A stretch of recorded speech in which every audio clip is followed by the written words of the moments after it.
এই রকম হিন্দু ছেলেরা আছে, তাই বাঁচিয়ে রেখেছে। এদের সঙ্গে আমি আছি, আমার সব দিয়ে আছে। ওদের বাপের ঠিক আছে, আগে বলুন না, ওদের বাপ ছিল শ্যামাপ্রসাদ, বিজেপির বাপ ছিল তো শ্যামাপ্রসাদ। ওর বাপ এখানে এক কথা বলতো আর পার্লামেন্টে গিয়ে এক কথা বলতো। মন্দিরে গীতা পাঠ করার থেকে মাঠে গিয়ে ফুটবল খেলা অনেক ভালো। কার থেকে ধর্ম শিখবেন? এই আরএসএস বিজেপির থেকে। যদি বিজেপি আরএসএস এর বাপ শ্যামাপ্রসাদ হয়, তাহলে আমাদেরও বাপ সুভাষ বোস আছে। আমি বলছি যে এই কর্মসূচি নেওয়া থেকে ভাবতে হবে। রাজনৈতিক দল কর্মসূচি নিচ্ছে গীতা পাঠের, ধর্ম কখনো রাজনীতির অংশ হতে পারে না। ফলে যবে থেকে এই কর্মসূচি নিয়েছে তবে থেকে একটা নির্দিষ্ট এজেন্ডা নিয়েই নেমেছে, বুঝতে হবে, যা সংবিধান পারমিট করে না। আর দেখুন, ওইখানে মার খাচ্ছে কে? কর্মসূচি শেষ, মার খাচ্ছে রিয়াজুল আর শ্যামল। তাহলে রিয়াজুলকে নিয়ে অনেক কথাবার্তা চলছে, শ্যামলকে নিয়ে কেউ কথা বলবে? তারও তো প্যাটিস ফেলে দিয়েছে, সেও তো মার খেয়েছে। তাহলে রিয়াজুল আর শ্যামল মাথা রাখতে হবে, এদের একটাই পরিচয়, এরা দুজনেই হচ্ছে গরিব প্যাটিস বিক্রেতা। ওই প্যাটিস বিক্রি করে শ্যামলও তার বাচ্চাকে খাওয়াবে আর রিয়াজুলও তার বাচ্চাকে খাওয়াবে। তাহলে এই দুজন গরিবের উপরে আক্রমণ করেছে কে? ওই গীতা পাঠ করতে আসা, আসলে গীতা পাঠ করতে আসেনি, রাজনীতির ঝান্ডাধারী কিছু লোক, যারা ধর্মের বেশে এখানে মানুষকে বিপদগামী করতে এসছে, মানুষের মধ্যে ডিভিশন করতে এসছে।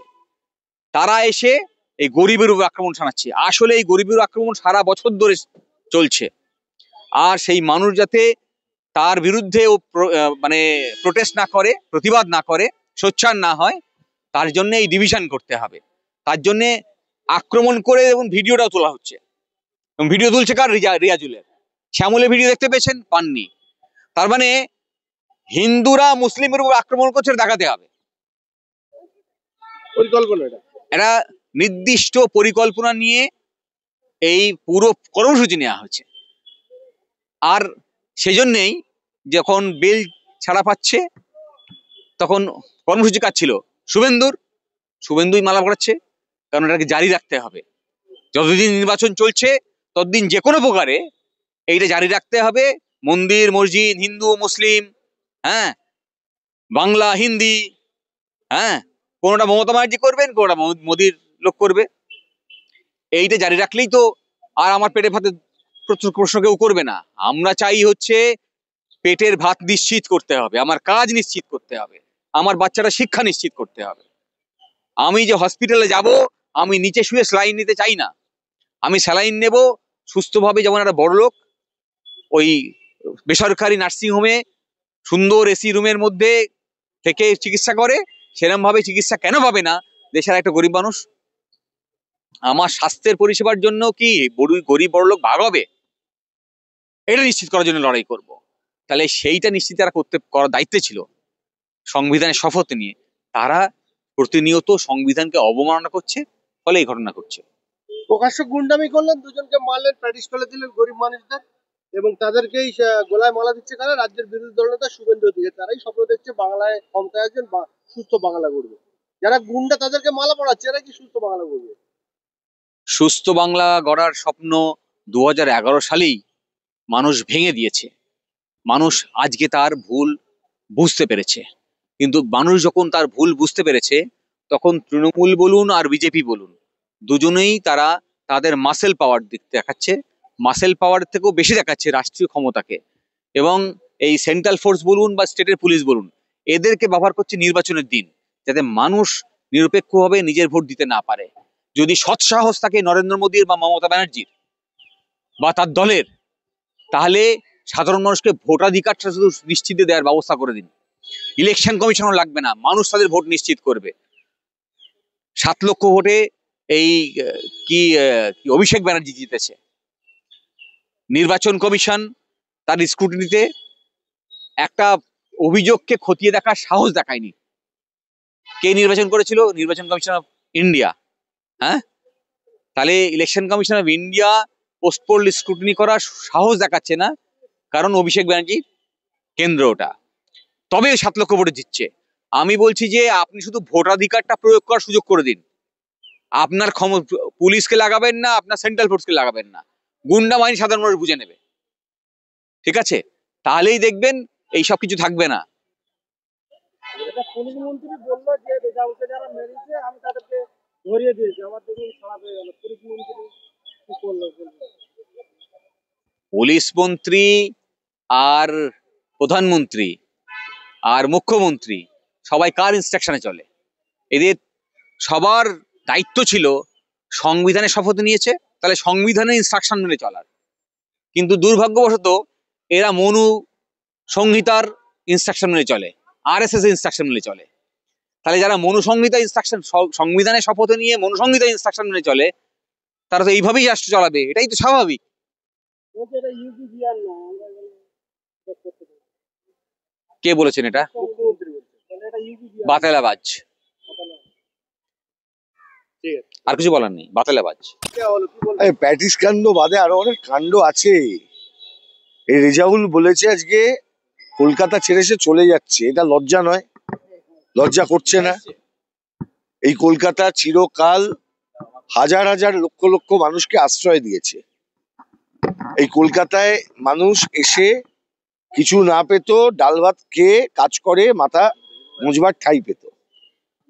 আজকে গরিব প্যাটিসওয়ালার অভিশাপ লাগলো, চোখের জল ফেলে সে বলেছে কলকাতায় থাকবে না। মমতায় লজ্জা রাখতে পারবে তো?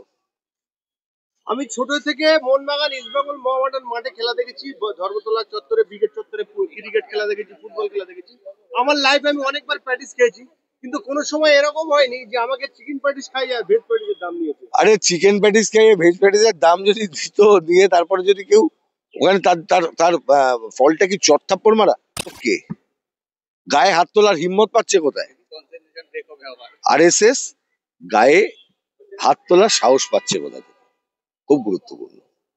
একদিকে লক্ষ্যকণ্ঠে গীতা পাঠ হচ্ছে, আরেকদিকে একজন অসহায় মানুষকে মারা হচ্ছে, তারপরে জামিন পাওয়ার পরে জামিন পামিন ভুলে যান না। এই বাংলার বীর সন্ন্যাসী স্বামী বিবেকানন্দর কথাটা একটু মনে করিয়ে দিই।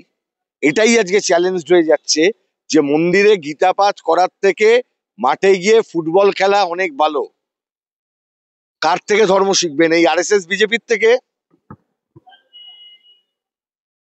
না স্বামী বিবেকানন্দর থেকে? কার থেকে বাঙালিকে ধর্ম শিখতে হবে? আরএসএস এর কাছ থেকে না বিবেকানন্দর কাছ থেকে? প্রথমে অন্নের ব্যবস্থা করতে হবে, তারপর ধর্ম। যে ভগবান এখানে আমাকে অন্ন দিতে পারেন না, তিনি যে স্বর্গেও আমাকে অনন্ত সুখে রাখবেন, এই কথা আমি বিশ্বাস করি না। কে বলেছিলেন? বিবেকানন্দ বলেছিলেন। RSS will teach us what is religion, আর আরএসএস এর দালাল মমতা শেখাবে কোনটাকে ধর্ম বলে। মুখ্যমন্ত্রী তো মালদা গিয়ে বললেন যে তাদেরকে গ্রেফতার করতে। বাংলার মুসলমান সমাজকে আজকে দাবার বোরে পরিণত করেছে মমতা ব্যানার্জি। মমতা ব্যানার্জি বাংলার মুসলমান সমাজকে আজকে বিজেপির সঙ্গে দর কষাকষির খেলার বোড়েতে পরিণত করেছে। কি কাকে মারলো, সে কোন ধর্ম থেকে বিলং করে সেটাকে বাদ মমতা শিখিয়েছে, এটাই রাজনীতি। মমতা শিখিয়েছে, আরএসএস সেই একই কাজ করে যাচ্ছে। কোনো ডিফারেন্স দেখতে পান দুজনের মধ্যে? মাথায় হিজাব পরে রেড রোডে বসে নামাজ পড়া মুখ্যমন্ত্রী, আর মাথায় ফেজ টুপি পরে ওইখানে গিয়ে বিকেলবেলা ইফতার করা নেতা তৃণমূলের, আর এই যে বিজেপির নেতা শুভেন্দু অধিকারী হাত তুলে বসে পড়া, দুটোর মধ্যে কোনো ফারাক আছে? তারা তো গলায় মালা দিচ্ছেন, সমস্ত রকম সাপোর্ট করছেন বিজেপির তরফ থেকে। আরে দিয়ে ওর রাজনীতিকে পুষ্ট করছে, এটা বাংলার মানুষ বুঝে গেলে ভালো। ওই যে একটা কথা বলছে, না হিন্দু खतरे में है ना मुस्लिम खतरे में है, इंडिया खतरे में है, भारत के संविधान खतरे में है। এখানেও তাই, না হিন্দু সমস্যায় না মুসলমান সমস্যায়, সমস্যায় আমাদের রাজ্যের গরিব মানুষ, খেটে খাওয়া মানুষ। যদি প্যাটিসওয়ালা যদি ওনার নাম মোস্তাফিজুর না হয়, যদি মঙ্গল হতো, উত্তম হতো, তাহলে কি বিজেপি এটা করতো? তবে অন্য কিছু একটা ভাবতো বিজেপি, অন্য একটা কিছু ভাবতো। ওদের আবার কিছু ঠিক আছে নাকি? বাপের ঠিক আছে ওদের? শুভেন্দু অধিকারী ওদের বাপের ঠিক আছে আগে বলুক না। ওদের বাপ ছিল শ্যামাপ্রসাদ, বিজেপির বাপ ছিল তো শ্যামাপ্রসাদ। ওর বাপ এখানে এক কথা বলতো আর পার্লামেন্টে গিয়ে এক কথা বলতো। পার্লামেন্টে 370 দ্বারা সমর্থনের কথা বলতো, আর এখানে অন্য কথা বলতো। আরএসএস এর বাপ শ্যামাপ্রসাদ, সে তার কথা বলছি, যে ইউনিয়ন জ্যাক কে অপমান করার জন্য নাকি সেই সময় কলকাতা বিশ্ববিদ্যালয়ের ছাত্রদেরকে সাসপেন্ড করিয়েছিল ওদের বাপ। প্রকাশ্য গুন্ডামি করলো, একজনকে মারধর করলো। আমি তো বললাম, যদি বিজেপি আরএসএস এর বাপ শ্যামাপ্রসাদ হয়, তাহলে আমাদেরও বাপ সুভাষ বোস আছে, তার আদর্শ আছে। শ্যামাপ্রসাদ যদি দাঙ্গা করতে নামে, সুভাষ বোসের লোকেরাও থাকবে আগামী দিনে দাঙ্গা রোকবার জন্য।